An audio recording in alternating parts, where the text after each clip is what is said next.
ఈరోజు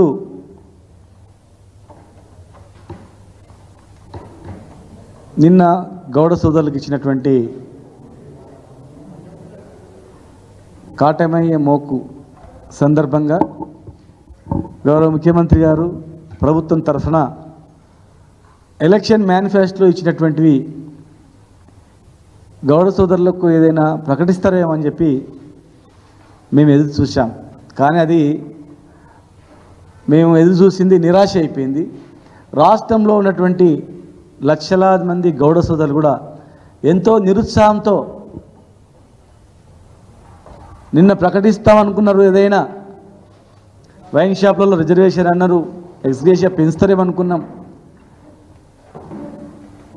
రకరకాలుగా ఇచ్చిన హామీలన్నీ కూడా ఏదైనా అమలు అవుతాయేమో అనుకున్నాం, ఎదురు చూసినాం. కానీ మాకు ఏం చెప్పలేదని చెప్పి అందరినీ నిరాశ గురి చేసింది. మేము ఒకటే అడుగుతా ఉన్నాం, మీరు మేనిఫెస్టోలో పెట్టినటివి ఎప్పుడు అమలు చేస్తారు? ఏదైనా కానీ ఆ సందర్భమైనటువంటి కార్యక్రమంలో ప్రకటిస్తారు, ప్రస్తావన కూడా లేదు. యాక్చువల్గా మీరు ఏమన్నారు, అధికారంలోకి వస్తే వైన్ షాప్లలో ఈ భారతదేశంలో ఎక్కడ లేదు, మేము 15% రిజర్వేషన్ ఇచ్చినాం. మేము 15% రిజర్వేషన్ ఇస్తే మేము 20% రిజర్వేషన్ ఇస్తామని అన్నారు. మరి 20% రిజర్వేషను ఎప్పుడు ఇస్తారు, ఎప్పుడు అమలు అవుతుంది? నిన్న ఎందుకు ప్రకటన చేయలేదు మేము అడుగుతా ఉన్నాం. ఇమ్మీడియట్గా ఆ 20% వైన్ షాప్ల రిజర్వేషన్ మేనిఫెస్టోలో ప్రకటించింది, ఇమ్మీడియట్గా అది ప్రకటించాలా? ఈ మోకులు అనేటివన్నీ కూడా మా ప్రభుత్వ హాయంలోనే మేము విడుదల చేసిన జీవోనే బీఆర్ఓ కూడా ఉంది ఇక్కడ. 10 కోట్ల నిధులు విడుదల చేసిన బీఆర్ఓ ఉంది, 15 కోట్లు. ఈ 15 కోట్లలో జియో నెంబర్ కూడా ఉంది, జియో నెంబర్ 1368 డేటెడ్ 4/10/23. మేము ఇచ్చినటువంటి జియో అనేది మేము తయారు చేసినటువంటి మోకులేవి హైదరాబాద్ ఐఐటి సంస్థ ద్వారా టెస్ట్ చేయించినవి. మరి ఆ మోకులు మేము ఇచ్చినవి కనీసం సందర్భంలోనైనా మంచి అని చెప్పలేదు. గత ప్రభుత్వం తయారు చేయించింది మేము ఇస్తున్నామనే మాట కూడా అనలేదు. సరే, అది మీకే వదిలిపెడతా ఉన్నాం. లూనాలకు కూడా లూనాలు ఇవ్వాలని చెప్పి ప్రపోజల్ కూడా ఉంది. దానికి సంబంధించినటువంటి బీసీ కార్పొరేషన్ నుంచి నిధులు కేటాయించడానికి కూడా బడ్జెట్ కూడా ఉంది. ఆ వెహికల్ నమూనా కూడా తయారు చేయించినాం. మరి మీరు మోపెడ్స్ ఇస్తామన్నారు ప్రతి కార్మికునికి, మరి ఎప్పటి లోపల ఇస్తారు అది కూడా మీరు ప్రకటించాల్సిన అవసరం ఉంది.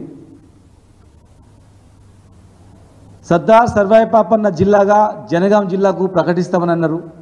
మరి ఇంతవరకు నిన్న మాట్లాడతారనుకున్నాం, గౌడ్లకు సంబంధించిన కార్యక్రమం కనుక మరి ఆ ప్రకటన వస్తుంది అనుకున్నాం. మరి ఆ ప్రకటన ఇంతవరకు ఇవ్వలేదు. సర్వాయి పాపన్న విగ్రహాన్ని ట్యాంక్ బండ్ మీద నిలబడడానికి గవర్నమెంట్ జీవో కూడా విడుదల చేసినాం. 3 కోట్ల నిధులు కూడా జీవో ఇష్యూ చేసినాం ట్యాంక్ బండ్ దగ్గర. ఆ ప్లేస్ కూడా adjacent of lake Sagar park lake పక్కల, దాని అడ్జసెంట్లో పక్కనే ఉన్నటువంటి ప్లేస్తో పాటుగా 3 కోట్ల విధులు కూడా విడుదల చేయడం జరిగింది. మరి వచ్చే నెల సర్వాయి పాపన్న జయంతి ఉంది కనుక ఆ జయంతిని కూడా 70 ఏళ్ళు పోరాటం చేస్తే కూడా ఇవ్వలేదు. జయంతి ఉత్సవాలను, వర్ధంతి ఉత్సవాలు అధికారికంగా చేయాలని చెప్పని 2049/29/10/22 ప్రకారం జీవో ఇష్యూ చేయడం జరిగింది. మరి అధికారికంగా ఘనంగా నిర్వహించాల్సిన అవసరం ఉంది. పోయినసారి చేయలేదు. ఈ జీవో పర్మనెంట్గా ప్రతి సంవత్సరం చేయాలని మేము ఇచ్చిన జీవో. మరి ఆగస్టులో జరిగే జయంతి ఉత్సవాల సందర్భంగా ట్యాంక్ బండ్ పైన విగ్రహాన్ని ఏర్పాటు చేయాలా జీవో ఇష్యూ చేసినాం, నిధులు విడుదల చేసినాం, జిల్లా పేరు కూడా పెట్టాలని చెప్పని మేము డిమాండ్ చేస్తూ ఉన్నాం. సర్వాయి పాపన్న గుట్టలను కూడా పరిరక్షించాలని చెప్పి మేము 4000 ఎకరాలు మైనింగ్ వాళ్ళకి ఇవ్వకుండా అడ్డుకొని ఇచ్చిన దాన్ని రద్దు చేయించి సర్వాయి పాపన్న గోట రచించడానికి మేము ప్రభుత్వం నుంచి ఆర్కియాలజీ డిపార్ట్మెంట్కు రాసినాం. మళ్ళీ ఈ మధ్యలో ప్రైవేట్ వాళ్ళకి అప్పచెప్తున్నారని ఒకటి జరుగుతూ ఉంది. ఇది చరిత్ర, ఇది ఆర్కియాలజీ వాళ్ళకు పర్మనెంట్గా అప్పచెప్పి దీన్ని రక్షించాలని చెప్పి మేము డిమాండ్ చేస్తూ ఉన్నాం. అదేవిధంగా వర్ధంతికి కూడా సపరేట్గా జీవో ఇచ్చడం, దాన్ని కూడా ఘనంగా నిర్వహించాల్సిన అవసరం ఉంది. నీరా కేంద్రాన్ని ఏర్పాటు చేసినాం, నీరా కేఫ్ని ఏర్పాటు చేసినాం. దాంతో పాటుగా బై ప్రోడక్ట్స్ గురించి కూడా నిన్న మాట్లాడడం జరిగింది అక్కడ ఉన్నటువంటి మంత్రి గారు, సంబంధించిన మంత్రి గారు. మరి దానికి సంబంధించినటువంటి నీరా జియో ఇష్యూ చేసినాం. నీరా అమ్మాలన్నా గీయాలన్నా ఈ గౌడ వృత్తికే సంబంధించింది కనుక వేరే వాళ్ళు చేయొద్దు అని చెప్పి జియో ఇష్యూ చేసినాం. దేశంలో ఎక్కడ లేనటువంటి నీరా కేంద్రాన్ని హైదరాబాద్ నడిగడ్డ మీద ఏర్పాటు చేసినాం. ప్రతి జిల్లా కేంద్రాల్లో కూడా ఉండాలని చెప్పి ప్రతిపాదన ఉంది. దయచేసి మీరు ప్రతి జిల్లా కేంద్రంలో నీరా కేంద్రాలు ఏర్పాటు చేయాలా. బై ప్రోడక్ట్స్ కూడా ఇక్కడ బెల్లం తయారీ కేంద్రం పెట్టినాం ట్యాంక్ బండ్ దగ్గర. బెల్లం, షుగరు ఇవన్నీ కూడా మధుమేహ వ్యాధికి చాలా ఉపయోగపడుతుందని చెప్పి శాస్త్రవేత్తలు కూడా చెప్పడం జరిగింది. మరి ఆ బై ప్రోడక్ట్స్ ఆల్రెడీ తయారవుతున్నాయి. ఆ తయారవుతున్న దాన్ని మార్కెటింగ్ చేయాలి.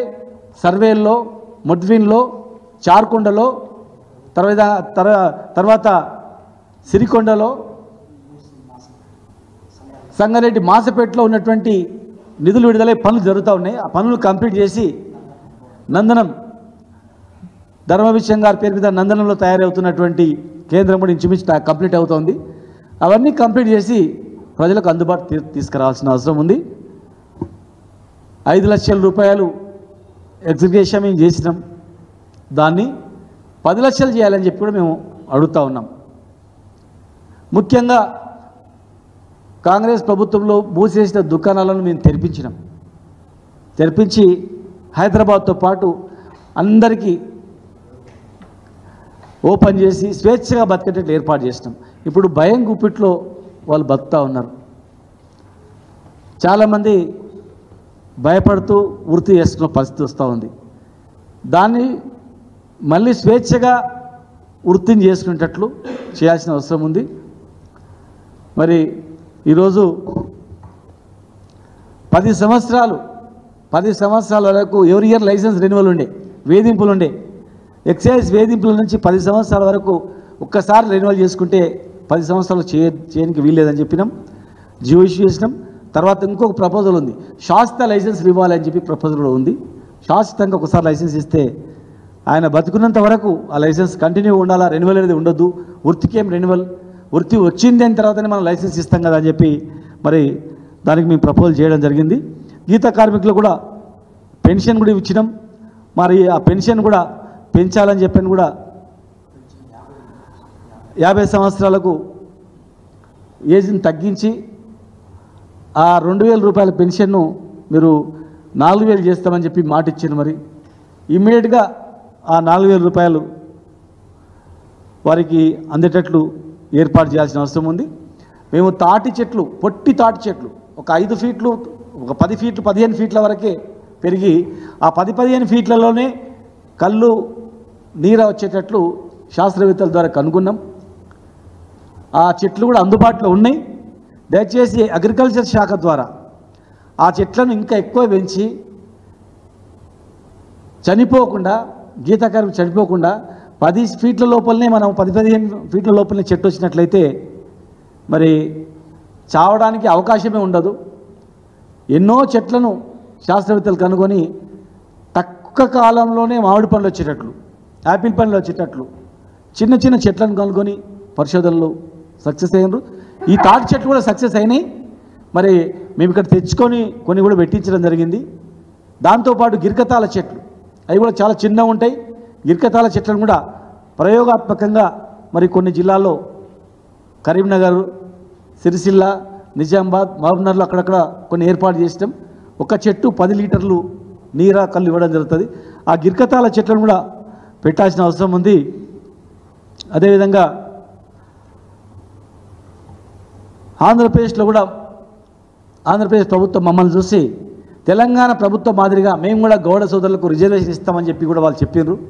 మరి వాళ్ళు వాళ్ళు పెంచుతామన్నారు. నిజంగా తొందరగా పెంచితే ఈ వృత్తిని ఏ రాష్ట్ర ప్రభుత్వం పెంచి ప్రోత్సహిస్తే, వృత్తులు ప్రోత్సహిస్తే ఖచ్చితంగా వాళ్ళని మేము హర్షిస్తాం. మరి ఇక్కడ మేము 15% రిజర్వేషన్ ఇచ్చినాం. జీవో నెంబర్ 86 ఇది ఇండియాలో కూడా, భారతదేశంలో కూడా ఎక్కడ లేదు. ఎక్కడ లేనటువంటిది మేము జీవో ఇచ్చినాం. మీరు 25% అన్నారు. ఇమ్మీడియట్గా ఆ 25% మీరు 25% పెంచి బార్ అండ్ రెస్టారెంట్లు కూడా ఉంది, వైన్ షాప్స్ మరియు బార్ అండ్ రెస్టారెంట్లు. ఆ 20% రిజర్వేషన్ను తొందరగా ఇవ్వాలి. అదేవిధంగా ఆత్మగౌరవ భవనాలు 500 కోట్ల విలువ చేసి 5 ఎకరాల పొలము 5 కోట్ల నిధులు విడుదల చేసి టెండర్ కూడా కంప్లీట్ అయింది. దాన్ని తొందరగా అందుబాటులో తీసుకురావాల్సిన అవసరం ఉంది. ఇది ఒక గౌడ్లే కాదు, కులవృత్తులకు సంబంధించినటువంటి ఆత్మగౌరవ భవనాలన్నీ కూడా ఒక అధ్యయన కేంద్రాలుగా మీరు ఏర్పాటు చేసి అక్కడ వృత్తిపరంగా అభివృద్ధి చేసుకోవడానికి, ప్లస్ ఎడ్యుకేషన్ పరంగా ఆధునీకరణ చెంది బాగుపడడానికి అన్ని ఆత్మగౌరవ భవనాలను అందుబాటులో తీసుకొచ్చి, మరి అన్ని భవనాలకు కూడా నిధులు విడుదలైనవి, అన్ని ఆత్మగౌరవ భవనాలు కూడా తీసుకురావాలి. ఈ ప్రభుత్వం చేసింది మేమెందుకు చేయాలనేది దయచేసి ఈ వృత్తి కులాల పట్ల కక్ష సాధింపు చర్యలు చేయొద్దండి. ఆ ప్రభుత్వ హయాంలో భవనాలు ఇచ్చిండ్రు, నిధులు ఇచ్చిండ్రు. మీ ప్రభుత్వ హయాంలో మీరు కట్టించి మీరు పేరు తెచ్చుకోండి. మేము 15% రిజర్వేషన్ ఇచ్చినాం, మీరు 20% చెప్పి మీరు పేరు తెచ్చుకోండి. మీరు నిన్న మాట్లాడుతూ అన్నారు గౌళ్ళ ఆశీర్వాదం వల్ల మేము అధికారంలోకి వచ్చినామని. మరి గౌళ్ళు ఎందుకు ఆశీర్వదించిండ్రు? 20% రిజర్వేషన్ ఇస్తారని, 10 సంవత్సరాలు ఇచ్చినటువంటి లైసెన్సులు శాశ్వత ప్రతిపాదన ఇస్తారని, సర్వాయపాపన్న జిల్లా పేరు పెడతారని, ట్యాంక్ బండ్ పైన విగ్రహం తొందరగా పెడతారని చెప్పని, గౌళ్ళ మీద ఎలాంటి ఒత్తిడి లేకుండా వృత్తిపరంగా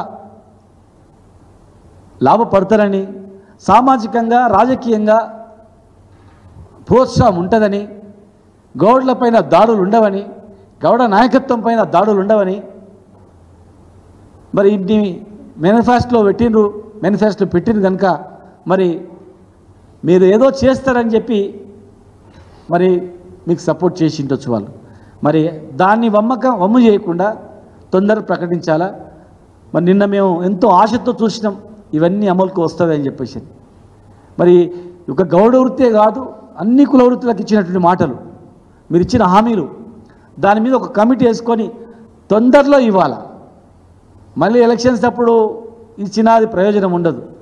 ఒక జీవోతోనూ అమలయ్యేటివి 20% వైన్ షాప్లో ఇవ్వడానికి మీకు ₹1 ఖర్చు కూడా కాదు. సింగిల్ పెన్ను సంతకంతో 20% రిజర్వేషన్ని పెంచుతూ వైన్ షాప్లలో, బార్ షాప్లో రిజర్వేషన్ పెంచుతూ ఇవ్వడానికి ఒక కలం చాలు.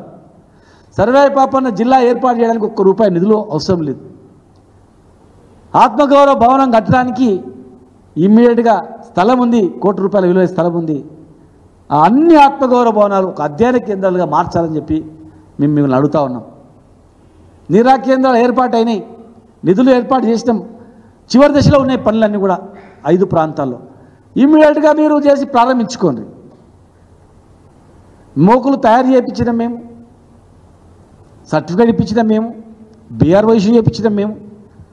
ఎలక్షన్ కోడ్ వల్ల ఇవ్వలేకపోయినాం. సంతోషం, మీరు ఇచ్చారు.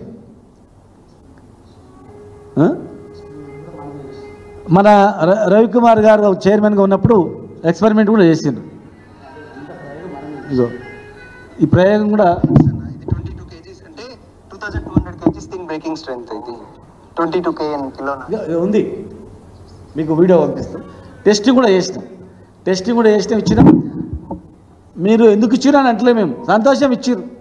మేము ఎలక్షన్ కోడ్ ఉంది ఇవ్వలేకపోయినా మీరు ఇచ్చారు. కానీ ఇస్తూ గత ప్రభుత్వం తయారు చేయించింది అని అంటే బాగుండే. కనీసం మంత్రి గారైనా మేము ఇంత కష్టపడి తయారు చేయించింది, గత ప్రభుత్వం తయారు చేసింది మేము ఇచ్చినాం, ఇంకా బాగా ఏమిస్తామంటే బాగుండే. ఏం చెప్పలే, మేము ఏం చేయనట్లు మాట్లాడడం అనేది మాకు బాధ కలిగించింది. ప్రభుత్వాలు ఏదైనా కూడా ఒక మంచి గొప్ప మనసు ఉండాలా. ఒక ప్రభుత్వం మంచి చేస్తే, ఇప్పుడు మేము చాలా సందర్భాల్లో అసెంబ్లీలో వైఎస్ రాజశేఖర రెడ్డి గారు చేసినటువంటివి ఆరోగ్యశ్రీ నుంచి ఎన్నో సందర్భంలో వారు చాలా బ్రహ్మాండంగా చేసిరని చెప్పినాం. గత ముఖ్యమంత్రులు ఎన్టీ రామారావు గారు చేసినటువంటి పనులను కూడా మేము అసెంబ్లీ వేదిక పొగిడినాం. ఎన్టీ రామారావు గారు బలహీన వర్గాలకు ఇట్లా చేసినని రాజశేఖర రెడ్డి గారు చేసిన అన్నాం మేము. కానీ మేము ఇంత కష్టపడి ఇన్ని పనులు చేస్తే మరి మా పేరు ప్రస్తావించకపోయినా కనీసం మేమేం మంచి చేయలేదు అనుకోకపోయినా ఇచ్చిన హామీలను నెరవేర్చింటే చెప్పింటే బాగుండే. కనుక వెంటనే ఆ హామీలు నెరవేర్చాలని చెప్పని సర్వే పాపన్న జయంతి డిసెంబర్లో ఉంది కనుక ఆగస్టులో ఉంది కనుక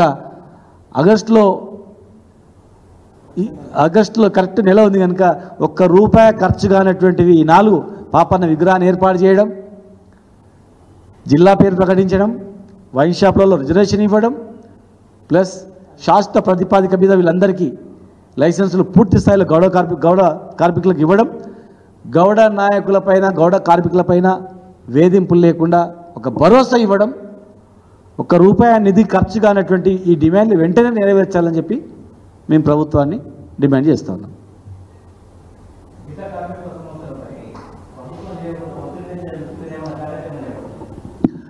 మేము అన్ని సంఘాలు ఉన్నాయి, గీత కార్మిక సంఘాలు చాలా ఉన్నాయి. నిన్న కనీసం ఒక్క సంఘమన్నా మాట్లాడితేమో చూసినాం, ఒక సంఘం కూడా మీరు మాట్లాడలేదు నిన్న. మరి మాట్లాడలేదా వీళ్ళు మాట్లాడలేదా నాకు తెలియదు. మొత్తం మీద మాట్లాడింటే బాగుండే, డిమాండ్ల మీద మాట్లాడింటే బాగుండే.